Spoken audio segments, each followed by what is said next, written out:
ಕನ್ನಡದಲ್ಲಿ ನಡೆಯಲಿರುವ ಕುರಾನ್ ಪ್ರವಚನ ಕಾರ್ಯಕ್ರಮದ ಕುರಿತು ಇಂದು ತಾಳಿಕೋಟೆ ಪಟ್ಟಣದಲ್ಲಿ ಜಮಾತೆ ಇಸ್ಲಾಂ ಹಿಂದ್ ವತಿಯಿಂದ ಪತ್ರಿಕಾಗೋಷ್ಠಿ. ಈ ಪತ್ರಿಕಾಗೋಷ್ಠಿಯಲ್ಲಿ ಜಮಾತೆ ಇಸ್ಲಾಮಿ ಹಿಂದ್ನ ರಾಜ್ಯ ಉಪಾಧ್ಯಕ್ಷರು, ತಾಳಿಕೋಟೆ ಪಟ್ಟಣದ ಕಾಸ್ಪತೇಶ್ವರ ಮಠದ ಮುಖ್ಯಸ್ಥರು, ಮುಸ್ಲಿಂ ಧರ್ಮದ ಮುಖಂಡರು, ಕನ್ನಡ ಸಾಹಿತ್ಯ ಪರಿಷತ್ತಿನ ಅಧ್ಯಕ್ಷರು, ಹಿರಿಯ ಪತ್ರಕರ್ತರು ಇನ್ನೂ ಅನೇಕ ಜನ ಉಪಸ್ಥಿತರಿದ್ದರು. ಈ ಪತ್ರಿಕಾಗೋಷ್ಠಿ ನಡೆಸಿ ತಾಳಿಕೋಟೆ ಪಟ್ಟಣದಲ್ಲಿ ಸತತವಾಗಿ 3 ದಿನಗಳ ಕಾಲ ನಡೆಯಲಿರುವ ಕನ್ನಡದಲ್ಲಿ ಕುರಾನ ಪ್ರವಚನ ಕಾರ್ಯಕ್ರಮಕ್ಕೆ ಸರ್ವ ಧರ್ಮೀಯರು ಬಂದು ಈ ಕಾರ್ಯಕ್ರಮವನ್ನು ಯಶಸ್ವಿಗೊಳಿಸಬೇಕೆಂದು ವಿನಂತಿಸಿಕೊಂಡಿದ್ದಾರೆ. Bureau report, TL Express News, Talikote.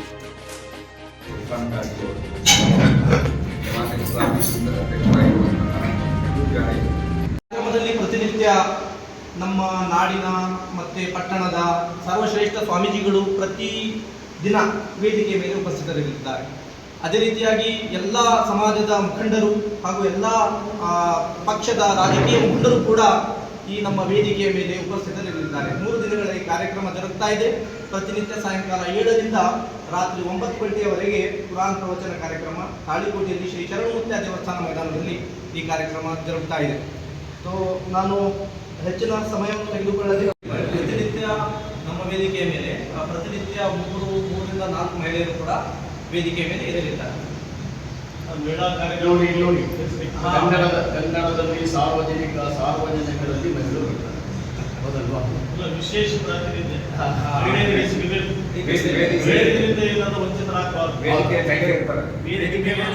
ಮತ್ತೆ ನಮ್ಮ ಕಾರ್ಯಕರ್ತರು ಕೂಡ ಅವರು ಮಹಿಳೆಯರಿದ್ದಾರೆ. ಈ ಕಾರ್ಯಕ್ರಮಕ್ಕೆ ಹಳ್ಳಿಯಿಂದ ಬರುವ ಸಾರ್ವಜನಿಕರ ಗಾಡಿ ವ್ಯವಸ್ಥೆ ಏನಾದರೂ ಮಾಡಿದ್ದಾರೆ? ಇಲ್ಲ ಸರ್, ಯಾವುದೇ ವ್ಯವಸ್ಥೆ ಇಲ್ಲ. ಈ ಜಮಾತ್ ಇಸ್ಲಾಮಿ ಹಲವಾರು ಜಮಾತ್ ಇಸ್ಲಾಮಿ ಕಡೆಯಿಂದ ಹಲವಾರು ಕಾರ್ಯಕ್ರಮವನ್ನು ಹಮ್ಮಿಕೊಳ್ತೇವೆ. ನಾವು ನೋಡಿರ್ಬೋದು, ಎಷ್ಟು ದೊಡ್ಡ ಕಾರ್ಯಕ್ರಮ ಆದರೂ ಯಾವುದೇ ಗಾಡಿಗಾಗಿ ನಾವು ವ್ಯವಸ್ಥೆ ಮಾಡಂಗಿಲ್ಲ. ಅವರಾಗಿ ಬರ್ತಾರೆ, ಅವರಾಗಿ ಹೋಗ್ತಾ ಇದ್ದಾರೆ. ಇದು ವಿಶಿಷ್ಟ ಇದೊಂದು ಜಮಾತ್ ಇಸ್ಲಾಮಿಯಲ್ಲಿ. ಉದಾಹರಣೆಗಾಗಿ ನಾನು ಹೇಳ್ತಾ ಇದ್ದೇನೆ, ಬೆಂಗಳೂರಲ್ಲಿ ಕಾರ್ಯಕ್ರಮ ಆಗಿತ್ತು. ಯಾವುದು ನ್ಯಾಷನಲ್ ಕಾಲೇಜ್ ಗ್ರೌಂಡ್ ಇದೆ, ದೊಡ್ಡ ಗ್ರೌಂಡಲ್ಲಿ. ಅಲ್ಲಿ ಒಂದು ಕಾರ್ಯಕ್ರಮ ಆಗಿತ್ತು. ಸ್ವಾಮೀಜಿ ಅವರು ಬೇರೆ ಎಲ್ಲ ಬರ್ತಾ ಇದ್ರು. ಅಲ್ಲಿ ಹೋದಾಗ ನಾವು ಕೆಲಸ ಮಾಡುವಾಗ ನಾವು ಕೇಳಿದರು, ನಾವು ಒಂದು ಲಾರಿ ಎಷ್ಟು ಜನ ಬರ್ತೀವಿ, ಎಷ್ಟು ಕೊಡ್ತಾ ಇದ್ದೀರಾ? ನಾವೆಲ್ಲ ನಮ್ಮಲ್ಲಿ ಕೊಡೋರಿಗೆ ಆಯ್ತು ಇಲ್ಲ, ಜನರು ಹಾಗೆ ಬರ್ತಾ ಇದ್ದಾರೆ ಅಂತ ಹೇಳಿ. ಅದೇ ರೀತಿಯಾಗಿ ಇಲ್ಲಿಯೂ ಈ ಕುರಾನ್ ಪ್ರವಚನ ಅದು ಬೇರೆ ಯಾವುದೇ ಕಾರ್ಯಕ್ರಮದಲ್ಲಿ ನಾವು ಜನರಿಗೆ ಹಣ ಕೊಟ್ಟು ನೀವು ಗಾಡಿಯಲ್ಲೇ ಬರಬೇಕು, ಹೋಗುವ ಬರುವ ವ್ಯವಸ್ಥೆ ಮಾಡ್ತೀವಿ ಅಂತ ನಾವು ಯಾವುದೂ ಹೇಳೋಂಗಿಲ್ಲ. ಆ ಜನರು ಖಂಡಿತವಾಗಿಯೂ ತನ್ನೆಲ್ಲ ಖರ್ಚು ಮಾಡ್ಕೊಂಡು ಇರ್ತಾರೆ. ಇನ್ನೊಂದು ದೊಡ್ಡ ಪ್ರೋತ್ಸಾಹದ ಕಾರ್ಯಕ್ರಮ, 3 ದಿನದ ಕಾರ್ಯಕ್ರಮ, ನಿಮ್ಮ ಗುರಿ 10,000 ಜನ ಸೇರಿಸುವಂಥ ದೊಡ್ಡ ಮಟ್ಟದಲ್ಲಿ ಒಂದು ಬಜೆಟ್ ಬೇಕು. ಅದನ್ನು ಯಾವ ರೀತಿಯಾಗಿ ಜನರೆಲ್ಲ ಅಪೀಲ್ ಮಾಡ್ತಾ ಇದ್ದೀವಿ ಎಲ್ಲ. ಇವತ್ತು ಉದಾಹರಣೆಗಾಗಿ ಇವತ್ತು ಶುಕ್ರವಾರ ಅಲ್ವಾ, ಅಲ್ಲಿ ಪ್ರವಚನ ಆಗಿದೆ ಎಲ್ಲ ಮಸೂದೆಗಳಲ್ಲಿ ಎಲ್ಲರೂ ನಾವು ಹೇಳಿದ್ದೀವಿ ಎಷ್ಟು ತಾವು ಸಹಾಯ ಮಾಡಬಹುದು ಇದಕ್ಕಾಗಿ. ಯಾಕಂದರೆ ತಮ್ಮಿಂದ ಸಹಾಯ ಪಡೆದುಕೊಂಡು ಒಂದು ದೊಡ್ಡ ಒಂದು ಕಾರ್ಯಕ್ರಮ ಎಲ್ಲ ಜನರಿಗೆ ಆಲಿಸುವಂಥ ಕಾರ್ಯಕ್ರಮ ಆಗಿದೆ. ನಾವು ಜನರನ್ನು ಅಪೀಲ್ ಮಾಡ್ತಾ ಇದ್ದೇವೆ, ಎಷ್ಟಾದರೂ ತಾವು ಕೊಡಿ ಇದಕ್ಕಾಗಿ. ಕೆಲವೊಬ್ಬರು ಜನರಿಗೆ ನಾವು ಭೇಟಿ ಆಗ್ತಾ ಇದ್ದೇವೆ. ಕೆಲವೊಬ್ಬರು ಹೇಳ್ತಾ ಇದ್ದೀವಿ ಸ್ಟೇಜ್ ಹಾಕಿ, ಕೆಲವೊಬ್ಬರು ಹೇಳ್ತಾ ಇದ್ದೀವಿ ಕುರ್ಚಿ ಹಾಕಿ, ಕೆಲವೊಬ್ಬರು ಹೇಳ್ತಾ ಇದ್ದೇವೆ ನೀವು ಹೋಗುವ ಬರುವ ಗೆಸ್ಟ್ ಅವರು ಬರ್ತಾ ಇದ್ದಾರೆ, ಅದು ನೀವು ನೋಡ್ಕೊಳ್ಳಿ ಅಂತ ಹೇಳ್ತಾ ಇದ್ದೀನಿ. ಈ ಕಾರ್ಯಕ್ರಮದ ನಂತರ ಊಟದ ವ್ಯವಸ್ಥೆ ಏನಾದರೂ ಇದೆ? ಇಲ್ಲಿ ಹಳ್ಳಿಯಿಂದ ಬಂದವರಿಗೆ, ಗ್ರಾಮದಿಂದ ಬಂದವರಿಗೆ ಮಾತ್ರ ಊಟದ ವ್ಯವಸ್ಥೆ ನಾವು ಮಾಡ್ತಾ ಇದ್ದೀವಿ. ಸ್ಥಾನೀಯ ಮಟ್ಟದಲ್ಲಿರುವಂಥ ಯಾವ ಜನರಿಗೂ ಕೂಡ ನಾವು ಊಟದ ವ್ಯವಸ್ಥೆ ಮಾಡುವುದಿಲ್ಲ. ಬದಲಾಗಿ ಹಳ್ಳಿಯಿಂದ ಬಂದಿರುವಂಥ ಎಲ್ಲ ಮಹನೀಯರಿಗೆ ನಾವು ಊಟದ ವ್ಯವಸ್ಥೆ ಮಾಡ್ತೀವಿ. ಯಾರಾದರೂ ಊಟದ ವ್ಯವಸ್ಥೆ ಮಾಡೋಕ್ಕೆ ನಿಮಗೆ ಭರವಸೆ ಕೊಟ್ಟಿದ್ದಾರೆ? ಹೌದು, ಬಹಳಷ್ಟು ಜನ ಭರವಸೆ ಕೊಟ್ಟಿದ್ದಾರೆ. ನೀವು ಪೂರ್ವಭಾವಿ ಸಭೆಯಲ್ಲಿ ನೋಡಿರ್ಬೋದು, ನಾವು ನಮ್ಮ ಶ್ರೀಕಾಂತ್ ಪತ್ತಾರ್ ಸಾಹೇಬ್ ಆಗಲಿ ಅಥವಾ ನಮ್ಮ ಜೈಬಿ ಮುತ್ತಿಗೆಯವರಾಗಲಿ ಇದೇ ರೀತಿಯಾದಂಥ ಬಹಳಷ್ಟು ಜನರು ಹೇಳಿದ್ದಾರೆ, ತನ್ನ ಮನ ಧನದಿಂದ ನಾವು ಸಹಾಯ ಮಾಡ್ತೀವಿ, ನೀವು ಏನು ಬೇಕಾದರೂ ಕೇಳಿ ನಾವು ಅದಕ್ಕೆ ಬದ್ಧರಾಗಿದ್ದೇವೆ ಅಂತ ಹೇಳ್ತಾ ಇದ್ದಾರೆ. ಒಂದು ವಿಷಯ, ಈಗ ಸಮಾಜದಲ್ಲಿರುವಂತಹ ನಾವು ಕೆಳಗಳಾಗಲಿ ಅಥವಾ ಬೇರೆ ವಿಷಯಗಳಾಗಲಿ, ಅದು ಕೋಮುವಾದ ವಿಷಯ ಇರ್ಬೋದು, ಬೇರೆ ವಿಷಯಗಳು ಇರ್ಬೋದು.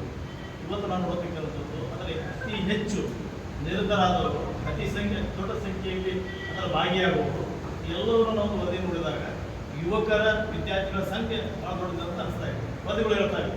ಆ ಯುವಕರನ್ನು ವಿದ್ಯಾರ್ಥಿಗಳನ್ನು ಪ್ರವಚನದ ಕಾರ್ಯಕ್ರಮದಲ್ಲಿ ಯಾವ ಗುರಿಯನ್ನು ನೀಡುತ್ತದೆ? ವಿಶೇಷವಾಗಿ ಅವರನ್ನು ನಾವು ಗಮನಿಸ್ತಾ ಇದ್ದೇವೆ. ಇವಾಗ ನೋಡಿ ಹೆಚ್ಚು ಪ್ರಬಲವಾಗಿ ಸಾರ್ವಜನಿಕರಲ್ಲಿ ಹೇಳೋದು ತಾವು ಹೇಳಿದಾಗ ಅದು ಯುವಕರು ಸ್ವಲ್ಪ ಆ ಕಡೆಗೆ ಹೋಗ್ತಾ ಇದ್ದಾರೆ ಅಂತೇಳಿ ಅವರು ಇದು ನಮ್ಮ ಯಾವುದು ದಸ್ತೂರು ಯಾವುದು ಸಂವಿಧಾನ ಬಗ್ಗೆ ಅವರಿಗೆ ಆಶೆ ಇಲ್ಲ ಹೀಗೆ ಹೇಳ್ತಾರೆ. ಹಾಗಿಲ್ಲ, ಯಾಕಂದ್ರೆ ನಾವು ಫೀಲ್ಡಲ್ಲಿದ್ದೇವೆ, ನಾವು ನೋಡ್ತಾ ಇದ್ದೇವೆ. ಇವಾಗ ನೋಡಿ ಇದು ಕುರಾನ್ ಪ್ರವಚನ ಆಯಿತು, ಬೇರೆ ಬೇರೆ ಕಾಲ ನಾನು ಇದಕ್ಕೆ ಯಾದಗಿರಿ ಹೋಗಿದೆ, ಯಾದಗಿರಿ ಮತ್ತು ಕಲಬುರಗಿ ಎಲ್ಲ ಕಡೆಗಳಲ್ಲಿ ಹೋದಾಗ ಹೆಚ್ಚು ಸಂಖ್ಯೆ ಯುವಕರ ಸಂಖ್ಯೆಯಲ್ಲಿ ಅವ್ರು ಕೇಳಲಿಕ್ಕೆ ಬಯಸ್ತಾ ಇದ್ದಾರೆ. ಆದರೂ ಹೇಳೋದು ಯಾರೂ ಇಲ್ಲ. ನಾವು ಹೇಳ್ತಾ ಇದ್ದೀವಿ ಇದು ಕೇವಲ ಜಮಾತ್ ಇಸ್ಲಾಮಿ ಮಾಡುವಂಥ ಕೆಲಸ ಅಲ್ಲ, ಎಲ್ಲ ಧರ್ಮದವರು ಮಾಡಬೇಕು. ಯುವಕರಿಗೆ ಆಹ್ವಾನಿಸಬೇಕು ಮತ್ತು ಇವರಿಗೆ ಸೌಹಾರ್ದತೆ ಶಾಂತಿ ಬಗ್ಗೆ ಯುವಕರಿಗೆ ತಿಳಿಸಬೇಕು. ಎಲ್ಲ ಧರ್ಮೀಯ ಜವಾಬ್ದಾರಿ ಇದು ಕೇವಲ ಜಮಾತ್ ಇಸ್ಲಾಂ ಜವಾಬ್ದಾರಿ ಅಲ್ಲ. ನಾವೆಲ್ಲ ಮುಂಚೂಣಿಯಾಗಿ ಮಾಡ್ತಾ ಇದ್ದೇವೆ. ಯಾವ ರೀತಿಯಾಗಿ ಬೇರೆ ಜನರನ್ನು ನಾವು ಸಹಾಯ ಕೇಳ್ತಾ ಇದ್ದೇವಲ್ಲ, ಇದೇ ರೀತಿಯಾಗಿ ನಾವು ಸಹಾಯ ಕೊಡ್ಲಿಕ್ಕೆ ಇರ್ತೀವಿ. ಕೇವಲ ಇದಲ್ಲ ಜಮಾತ್ ಇಸ್ಲಾಂ ಮಾಡ್ತಾ ಇದ್ದೇವೆ ತಾವು ಸಹಾಯ ಕೊಡಬೇಕಂತ ಕೇಳ್ತಾ ಇಲ್ಲ. ಇಂಥ ಕಾರ್ಯಕ್ರಮಗಳು ಬೇರೆಯವರು ಮಾಡಬೇಕು, ಎಲ್ಲ ಧರ್ಮೀಯರು ಮಾಡಬೇಕು. ನಾವು ಸಹಾಯಕ್ಕೆ ಸಿದ್ಧರಾಗಿದ್ದೇವೆ, ನಾವು ಸಹಾಯ ಮಾಡ್ತಾ ಇದ್ದೇವೆ. ಎಲ್ಲರೂ ಸೇರಿ ಮಾಡುವಂಥ ಈ ಕೆಲಸ, ಇದಕ್ಕೆ ಯುವಕರಿಗೆ ವಿಶೇಷವಾಗಿ ಯುವಕರಿಗೆ ಆಹ್ವಾನಿಸುತ್ತೆ. ಅದರಲ್ಲಿ ಈ ಒಂದು ಪ್ರವಚನ ಕಾರ್ಯಕ್ರಮದಲ್ಲಿ ನಾವು ಪೂರ್ವಭಾವಿಯಾಗಿ ಒಂದು ಪತ್ರಿಕಾಗೋಷ್ಠಿಯಲ್ಲಿ ನಾವು ಭಾವಿಸಿದ್ದೇವೆ, ಇನ್ನೊಂದು ಬೇರೆ ಕಾರ್ಯಕ್ರಮದಲ್ಲಿ ಭಾಗಿಸ್ತಾ ಇದ್ದೇವೆ. ಆದರೆ ಪ್ರವಚನದ ಪೂರ್ವದ ಕಾರ್ಯಕ್ರಮದಲ್ಲಿ ರಾಜ್ಯ ಮಟ್ಟದ ಸಂಘಟನೆ ನಾಯಕ ಇವರು ಬರ್ತಾರೆ, ಇದು ನಮ್ಮ ರಾಜ್ಯಾಧ್ಯಕ್ಷರು ಡಾಕ್ಟರ್ ಸಾದ್ ಬೆಳಗಾವಿ ಬರ್ತಾ ಇದ್ದಾರೆ, ಕಾರ್ಯಕ್ರಮದಲ್ಲಿ ಅವರು ಬರ್ತಾ ಇದ್ದಾರೆ.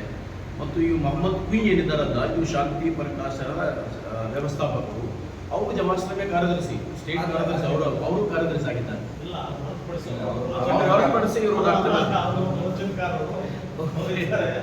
ಮತ್ತು ಬೇರೆ ಇದು ಡಾಕ್ಟರ್ ಬೆಳಗಾವಿ ಅವರು ಬರ್ತಾರೆ, ರಾಜ್ಯಾಧ್ಯಕ್ಷರು ಬರ್ತಾರೆ, ಸಮಾರೋಪ ಕಾರ್ಯಕ್ರಮದಲ್ಲಿ ಅವರು ಬರ್ತಾ ಇದ್ದಾರೆ.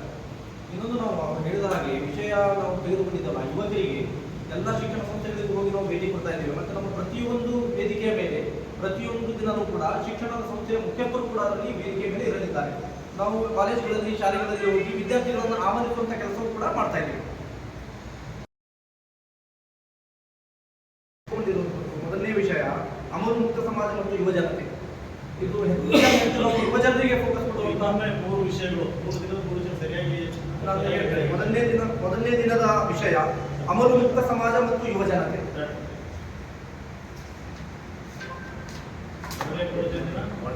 ಅಮಲು ಮುಕ್ತ ಸಮಾಜ, ಅಮಲು ಮುಕ್ತ ಸಮಾಜ ಮತ್ತು ಯುವಜನತೆ. ಎರಡನೇ ದಿನದ ಕಾರ್ಯಕ್ರಮದಲ್ಲಿ ನಮ್ಮ ವಿಷಯ ಸುಭದ್ರ ಕುಟುಂಬ ಸದೃಢ ಸಮಾಜ. ಸುಭದ್ರ ಕುಟುಂಬ ಸದೃಢ ಸಮಾಜ.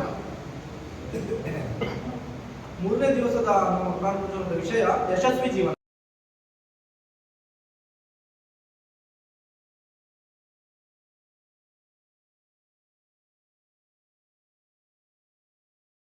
ಕುರಾನ್ ಪ್ರವಚನಗಳು ನಡೀತಾ ಇದೆಯಲ್ಲ, ಈ ರೀತಿಯಾಗಿ ನಾವು ರಾಜ್ಯದಲ್ಲಿ ಹಲವಾರು ಸ್ಥಳಗಳಲ್ಲಿ ಹೇಳಿ ನಾವು ಒಂದು ನಿರ್ದೇಶನ ಕೊಡಬೇಕು. ಜಮಾತಿನ ಕಾರ್ಯಕ್ರಮದಲ್ಲಿ ಇದು ಹೆಚ್ಚು ಪಬ್ಲಿಸಿಟಿ ಆಯಿತು. ತಾವು ನೋಡ್ತಾ ಇದ್ದೀರಿ, ತಾಲೂಕೋಟೆಯಲ್ಲಿ 2012 ಮತ್ತು 2014 2 ಕಾರ್ಯಕ್ರಮದಲ್ಲಿ ಮಾಡಿದ್ದೇವೆ. ತಾವು ನೋಡಿದರೆ ಅದಕ್ಕೆ ಸಾವಿರಾರು ಜನ ಅದಕ್ಕೆ ಸೇರಿದರು.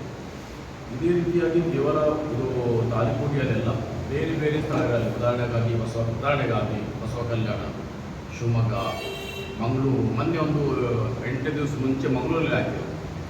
ಇದರಿಂದ ನಮ್ಮದು ಬಯಕೆ ಏನು? ಸೌಹಾರ್ದತೆ.